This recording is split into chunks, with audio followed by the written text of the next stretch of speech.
Mga kapatid, magandang hapon. Meron na tayong kunting may bahagi. Ang sabi dito sa Hebreo 13, kaya't lagi tayong mag-alay ng papuri bilang handog sa Diyos sa pamamagitan ni Jesus, papuring mula sa ating mga labi na nagpapahayag ng ating pagkilala sa kanyang pangalan. Ang sabi po dito, kung tayo kumilala na sa Panginoon, kailangan nating ibahagi din po ang ating mga nilalaman, yung mga naririnig natin sa ating mga pastor. Maaari po natin ibahagi po sa iba upang hindi lamang po tayo ang magkakaroon ng kaligtasan, kundi pati po ang iba ay ma-share natin at pati po ang iba ay maligtas din po sila. Nais ng Panginoon na ang lahat ng tao ay magkakaroon ng kaligtasan, dahil ang kaligtasan, mga kapatid, hindi po nagmumula sa ating mga mabuting gawa, kundi nagmumula po sa grasya ng Diyos na ibinigay niya sa atin. Ito ay paggrasya po ng Panginoon na ibinigay niya sa atin upang tayo maligtas. Kaya pasalamat po sa Panginoon, sumunod tayo ayon sa kalooban ng Diyos. Kung ano po yung inuutos ng Diyos na nababasa natin sa Biblia, kung ano man yung nababasa natin at ibinigay ng Panginoon, dahil ang Panginoon, bawat tao na kanyang pinagkalooban ng Espiritu, iba-iba po ang ibinigay upang magbahagi ng mga salita. Mayroon naman pong ibang sa simbahan lamang magsalita, mayroon din pong ibang mag-preaching sa labas o kaya sa cellphone, no? Kaya maraming salamat.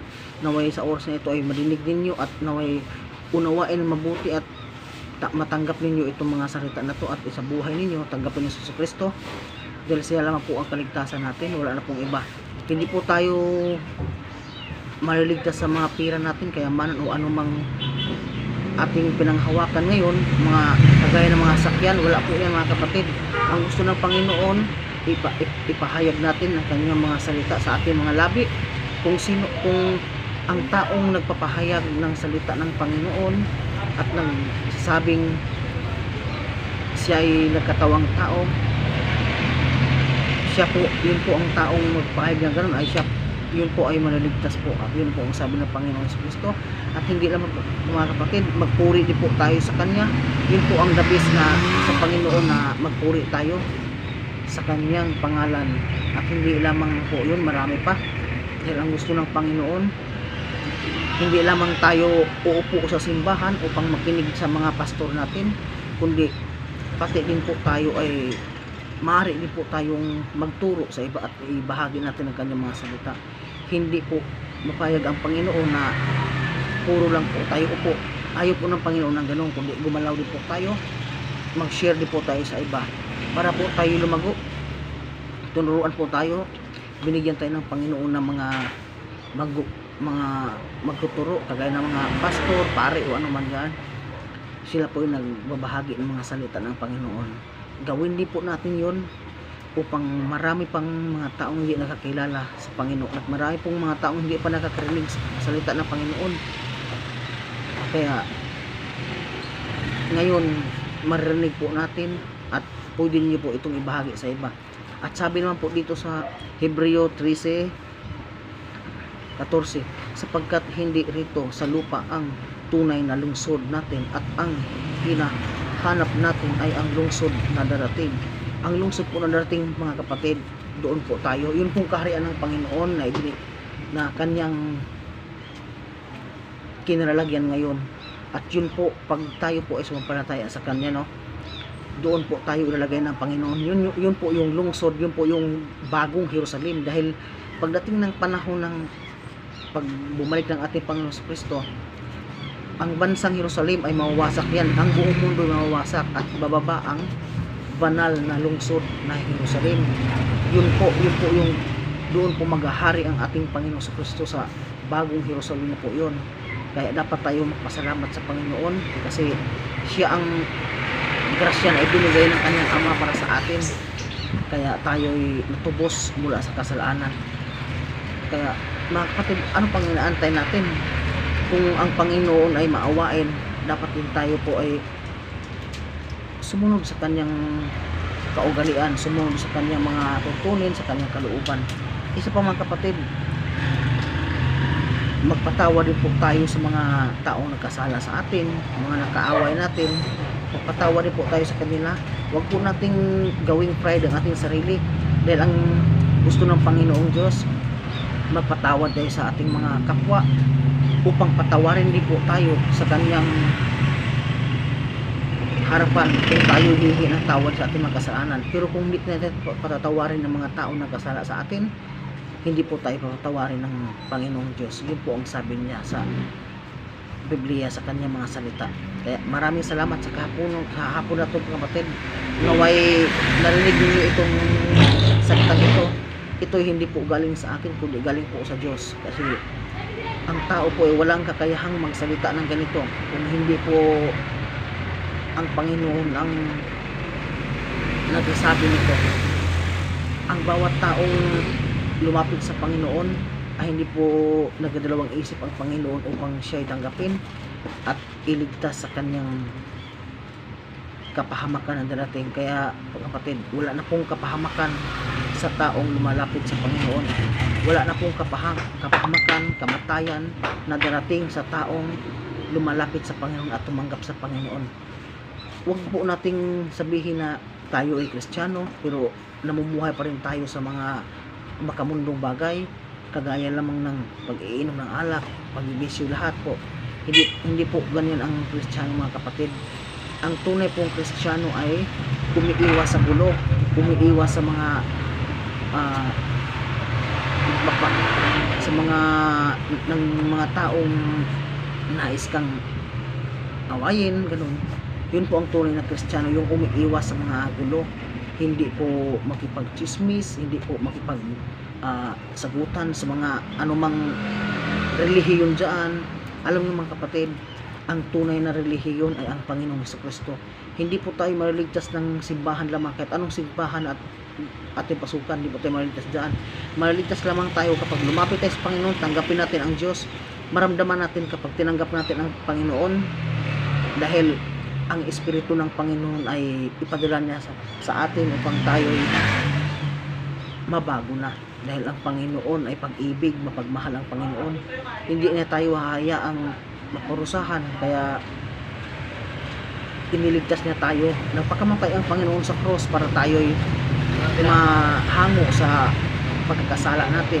Mapunta tayo sa daan ng ating Panginoong Kristo. Ang daan na po yun, mga kapatid, ay yun ang daan na ang kalooban ng Panginoon. Doon po tayo dapat mapunta at hindi po sa paggawa ng kasalanan. Kasi ang kasalanan kapatid, tayo ay patuloy gumawa ng kasalanan. Hindi po tayo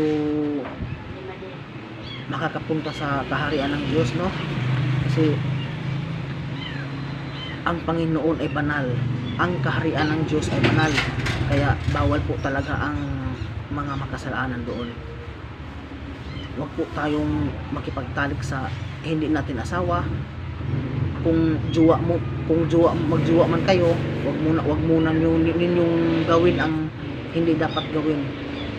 Kung mag-asawa man kayo, magkalibin, magpakasal muna kayo para hindi tayo magkasala. Kasi yun po ang utos ng Panginoon, na wag magtalik ang hindi mag-asawa, at wag kang manglalaki, wag kang mangbabae. Yun po mga kapatid, marami pong salamat sa kapunong ito. Naway pagpalain kayo ng Diyos ang lahat na nakikinig nito at ang lahat ng mga nakapanood sa video ito. Ang lahat ng mga video na gumagawa nito mga kapatid, yun po ay nagmumula sa Panginoon. Pero mga kapatid, magbasa din po tayo ng Biblia, dahil ang Biblia po ang tunay na salita ng Panginoon.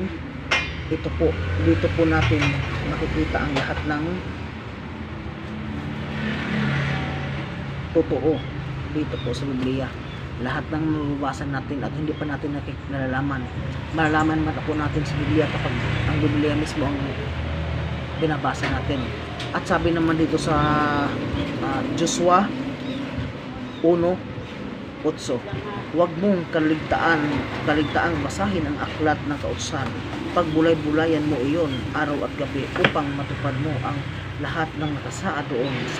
Sa ganoon magiging masagana at matagumpay ang iyong pamumuhay. So mga kapatid, ang Biblia po pala ay hindi lamang pang dekorasyon sa bahay. Kung tayo po ay meron po tayong Biblia sa bahay, huwag po natin hayaang kainin ng ipis o mabubulok lamang. Basahin po natin ito kahit anong araw, kasi pagsamba sa Panginoon hindi lamang po linggo, kundi araw-arawin po natin pagbasa ng Biblia. Kung mayroon man kayong trabaho, bago kayo pumasok sa trabaho, magbasa ka ng Biblia, o kaya ang Biblia, magdala kayo ng Biblia sa trabaho ninyo. Mabuti po ang tao, mga kapatid, na may takot sa Panginoon kaysa wala. Maraming mga tao ngayon, kapatid, na napunta sa kapahamakan, ngunit hindi sila namamatay dahil ang Panginoon ang nagligtas sa kanila. Binigyan pa sila ng Panginoon ng pangalawang buhay upang makakilala sila sa Panginoon, na may Panginoong nagligtas sa kanila, kaya hindi sila napahamak sa kanilang mga lakad. Alam mo kapatid, may nakita kami mga kapatid na sa YouTube, yung bata na sagasaan ng truck, ang laki ng truck. Hindi ko lang alam kung natamaan ng gulong yon yung bata, pero hindi namatay, buhay yung bata. Nagitnaan siya sa dalawang gulong, saka sa huling o sa unang gulong, saka sa huling gulong nagsagasaan siya. Hindi siya namatay mga kapatid. Yun ang batang yun, niligtas yun ng Panginoon. May plano ang Panginoong Diyos para sa batang yun. Binuhay siya ng Panginoon, ipinakita ng Panginoon kung sino man nakakita nung sa bata na yun ang sagasaan, kasi may CCTV yun eh. Pinapakita ng Panginoon yun, pinapakita ng Panginoon na yun ang mangyari sa bata, para ang mga tao ay hahanga at malaman nila, doon na malaman na tunay nga na may Diyos na buhay, at tunay nga ang Panginoon ay hindi niya iniiwan ang kanyang mga nilikha, ang kanyang mga anak. Mahal niya ang kanyang mga anak, kaya ang bata na yun iniligtas niya. May plano ang Panginoon kung bakit nabuhay yung bata na yun. Napakabuti ng Panginoon mga kapatid, napakabuti ng Panginoon. Kaya mga kapatid, palagi tayong magbasa ng Biblia mga kapatid. Huwag po nating hayaan na tayo ay gugugulin ng mga bisyo sa mundo ito. Huwag po natin hayaan na tayo ay patuloy na gumagawa ng kasalanan sa mundo ito. Ang kasalanan mga kapatid, yan po ang susi papunta sa kamatayan. Napunta po tayo ng impyerno kapag magpatuloy natin ang paggawa ng kasalanan. Kapatid, ito lamang po ang susi sa pagpunta natin sa Panginoon, ang Biblia. Mabasa mo lang ito mga kapatid, ang Biblia. Doon mo na malaman na tayo ay hinahanap ng Panginoon at inaantay ng Panginoon hanggang ngayon. Ang Panginoon po ang tunay na kaligtasan. Ang mga kautusan na ibinigay ng Panginoon sa atin, hindi po tayo naliligtas nito kapatid kung kahit ang mga kautusan sa Biblia mga kapatid, kung sundin natin to, pero wala tayong panampalataya sa Panginoon, hindi tayo lumapit sa Panginoon, hindi po tayo naliligtas, kasi ang kautusan na to para ito sa tulay na mabago tayo at mapunta tayo sa Panginoon. Pag nagbasa tayo ng Biblia, malaman natin kung ano ang tama at mali. At kapag nalaman natin ang tama, kung anong tama at mali, at hindi na tayo gagawa ng mali at humingi tayo ng tawad sa Panginoon, balik ito po ang tulay, ang salita ng Panginoon, ito po ang tulay para tayo po ay lumapit sa Panginoon. Kaya Panginoon, hindi niya hinahayaan na ang Biblia ay mawala, ang mga salita niya. Kaya pinakalat ng Panginoon sa mga sulok ng mundo ang banal na mga salita niya, para pag nakita ng tao ito na ito ay tunay at buhay nga na salita nagmula sa Panginoon sa Kristo, lalapit sila nito sa Panginoon sa Kristo. Mabasa nila to, malaman nila na may Diyos pala, mayroon palang tagapagligtas, kaya pala hindi tayo naubusan ng pagkain, kaya pala mayroon tayong hininga sa araw-araw, kaya pala tayo nakapagtulog natin sa gabi, buhay pa rin tayo pagising kinabukasan, kasi nga may Diyos. Ang salita na to kapatid ay banal to, pero kung basahin mo lamang to at hindi mo isabuhay, hindi mo gagawin to, basa ka lang ng basa, hindi mo siya unawain, wala pa rin yun, wala pa rin yung, kumbaga, hindi pa rin nabago yung pagkatao mo, kasi nga binabasa mo lang to pero hindi mo isinabuhay, hindi mo inuunawa yung laman nito, kung ano ibig sabihin nito.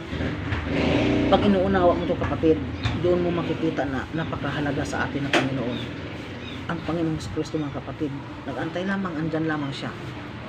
Tumawag ka sa Kanya, humingi ka ng tawad sa lahat ng mga kasalanan mo, at ikaw ay patawarin ng Panginoon. Magpatawad ka muna din sa mga nagkasala sa iyo, mga nakaaway mo, magpatawad ka. Huwag ka magtanim ng galit. Yun po ang gusto ng Panginoon. Yun po ang gusto ng Panginoon. Hindi tayo magtanim ng galit sa ating kapwa. Maging mabuting tao tayo sa lahat ng nakikita nating tao.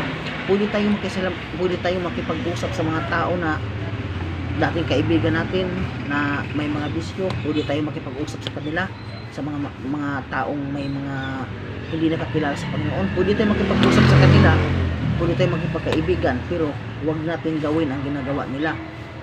Yun po ang totoo, yun po ang sinasabi ng Panginoon. Biblia mga kapatid, basahin natin, malaman natin katotohanan, at kung makabasa ka ng Biblia na to, doon mo makilala ang Panginoon, at lumapit ka sa Panginoon, buksan mo ang Biblia at hanapin mo ang Joshua 1:8. Doon mo makikita yon. Talagang ang Panginoon na importante sa atin ng Panginoon. Hindi tayo pinabayaan.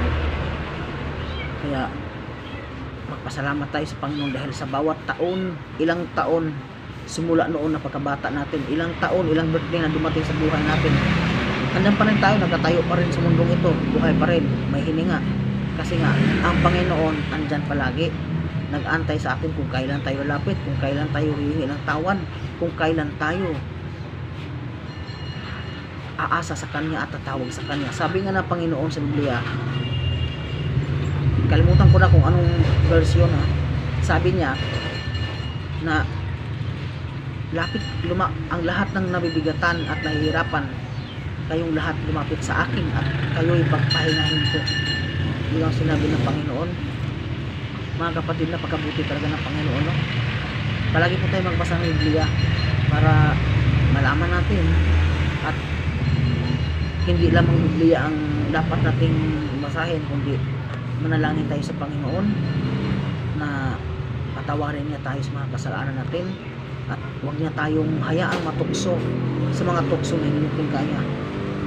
Alam mo mga kapatid, ang Panginoon Kristo hindi yan nagbibigay ng pagsubok sa atin.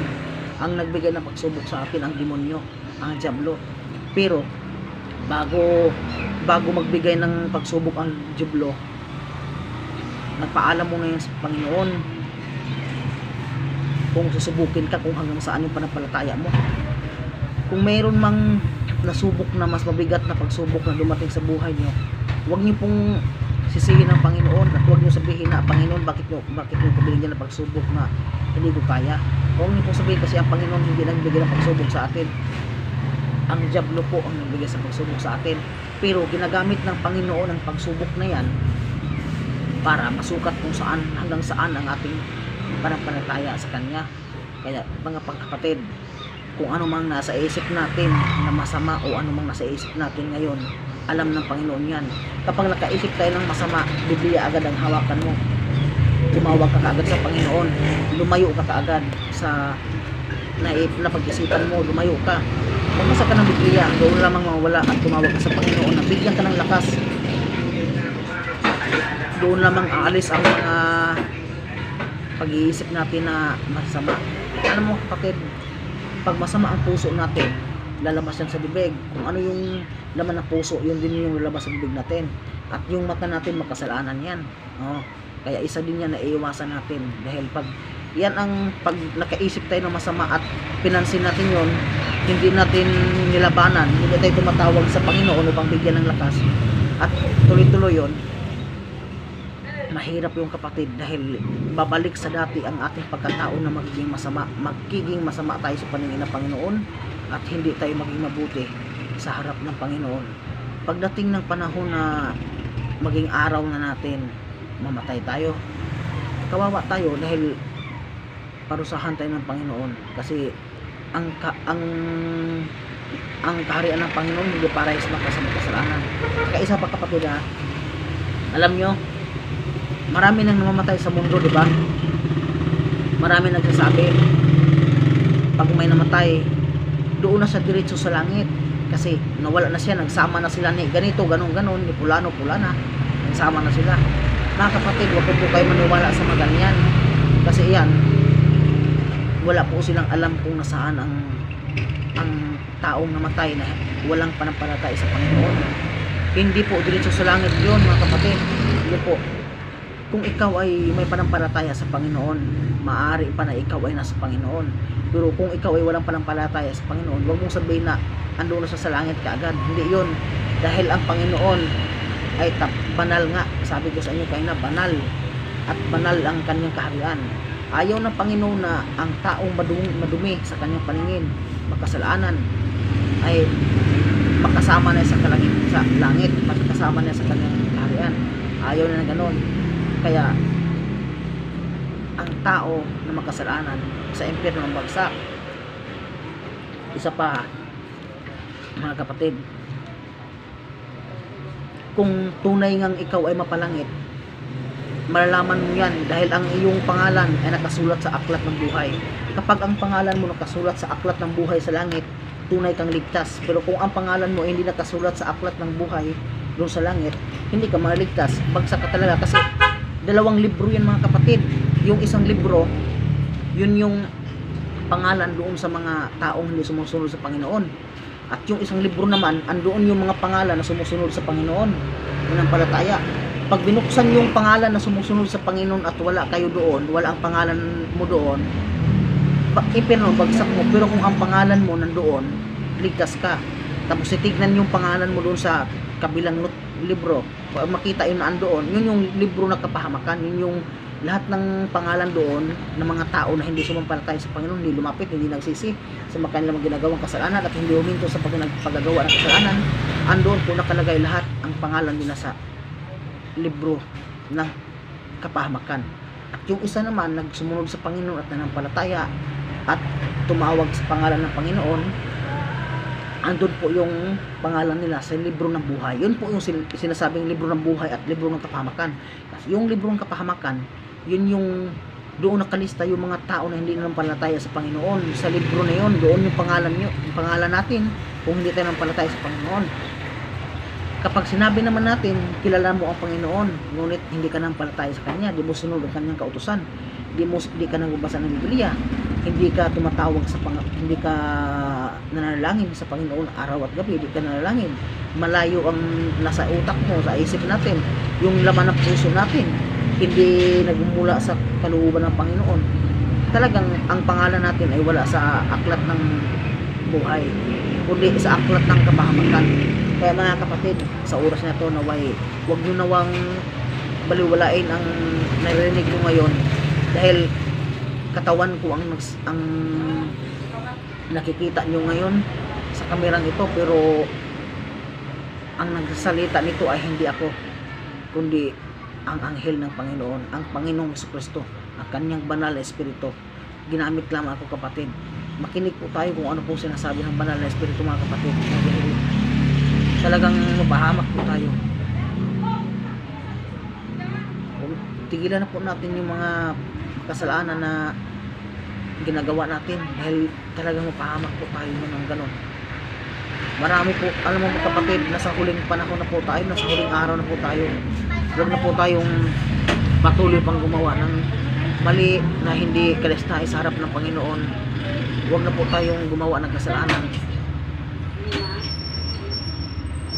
Alam mo kapatid, na minsan napaisip ko, bakit ang sama-sama ng mga tao sa mundo?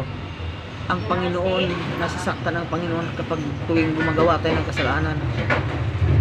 Lalo na kung magulo ang pamilya mo, malayo kayo sa Panginoon, ang buong pamilya mo malayo sa Panginoon, hindi po magandang relasyon nyo.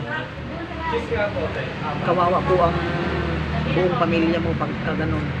Pero kung may, sa bawat pamilya ninyo, kung may isang tao na may panampalataya sa Panginoon, mabuti po yun. Pwede mo pong dalhin ang pamilya mo punta sa harap ng Panginoon upang humingi ng tawad at manampalataya sa Panginoon Kristo. Kaya wala pong makakapunta sa Ama, sa katastaasan ng Diyos, kundi sa pamamagitan ng ating Panginoon Jesucristo na nagpakamatay sa krus. Siya lamang, siya ang susi mga kapatid, siya ang susi. Siya po ang susi ng kaligtasan. Hindi po tayo mailigtas kung ang Ama lamang ang ating paniniwalaan. Sasamba tayo sa Ama, sasamba tayo sa katastaasan ng kanyang Ama ng ating Panginoon. Pero hindi tayo naniwala kay Jesus Christ na nagpakamatay sa cross. Hindi po tayo mailigtas kasi ang sabi nga ng Panginoon, gagawa siya ng panibagong tipan. Ang tipan na yan ay hindi mapawalang bisa kahit kailan. Buhayan palagi ang tipan na yan. At yun na yung si Jesucristo, ang kanyang kaisang anak. Pag manampalataya ka sa anak ng Diyos, mailigtas ka. Kasi yun po ang susi yun po ang ginawa ng Diyos na nagligtas sa atin para mawala yung kasalanan natin.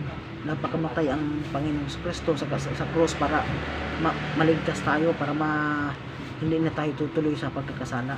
Pero kung hindi tayo manampalataya sa Panginoon ni Jesus Christ, hindi ka maniwala sa kay Jesus Christ, tapos ang pinapaniwalaan mo ang kanyang Ama, hindi ka pa rin maligtas ng kapatid. Kasi nga ibinigay na ng Ama yung kaligtasan Yun na yung si Jesus Christ yun na yung tunay na kaligtasan. Kasi yung si Jesucristo bago siya mamatay sa cross, bago siya mamatay, binigay na sa kanya ng kanyang Ama ang lahat.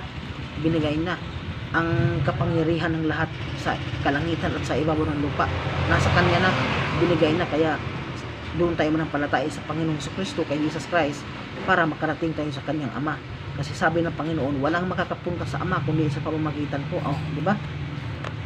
Talagang tunay at buhay na salitang yan mga kapatid, dahil ang salitang yan ay galing sa Panginoon yan. At ang salita kapatid, ang salita ay ang Panginoong Jesucristo. Bago pa nilikha ang mundo, si Jesus Christ ay siya ay anghel sa katastaasan. Siya ay anak ng katastaasan Diyos.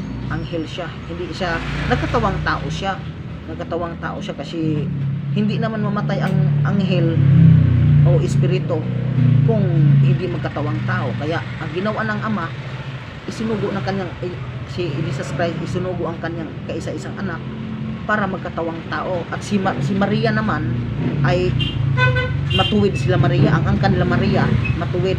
Kaya si Maria matuwid siya na babae, hindi siya may nangliligaw sa kanya. Ikakasal siya ni yung asawa niya,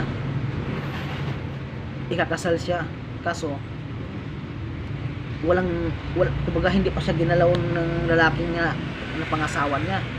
Kaya yun ang pinili ng ating Panginoon Jesucristo para maging matuwid din siya. Kasi si Maria ay birhen yun. Yun ang pinili ng Panginoon. Kaya ang ating Panginoon Jesucristo nagkatawang tao upang mamatay siya sa cross. Kasi kung espiritu siya, hindi siya mamamatay. Kaya wag natin isipin na ang Panginoon ay tao lang. Ang Panginoon Jesucristo ay Diyos Ama at Diyos Anak. Yun po ang katotohanan. Wag po tayo maniwala sa iba na sabihin na si Jesus Christ ay tao lang. Nagkatawang tao, pero siya ay Diyos nga. Diyos siya. Diyos. Sabi pa nga ng kanyang Ama, tatawagin kitang anak, at pati ang Ama ay tumawagin ng Diyos sa kanya di ba? Mga kapatid, maraming salamat sa kapunong ito. Manalangin po tayo. Panginoon, maraming pong salamat, Panginoon, naway sa kapunong ito. Marami po nakakarinig sa salita na ito, Panginoon, ng iyong banal na mga salita, at naway ang lahat ng tao nakarinig nito ay sa buhay nila, at naway hipuin mo kanilang mga puso, Panginoon, upang sila po ay makapag-isip ng tama na ikaw po ay buhay at tunay na Diyos at hindi lamang tao, kundi ikaw ay nagkatawang tao na nagmula sa kalangitan. Maraming salamat, Panginoon. Hipuin mo po ang kanilang mga isip at puso, at sila po ay bigyan mo ng pang-araw-araw na pangailangan, at bigyan mo sila ng pagkain. Maraming salamat, Panginoon. Diligtas mo sila sa kapahamakan, diligtas mo ang bawat pamilya nila, at sila ay bigyan mo sila ng maayos pang karamdaman, malayo sa mga sakit. Maraming salamat, Panginoon. In Jesus Christ's name, Amen.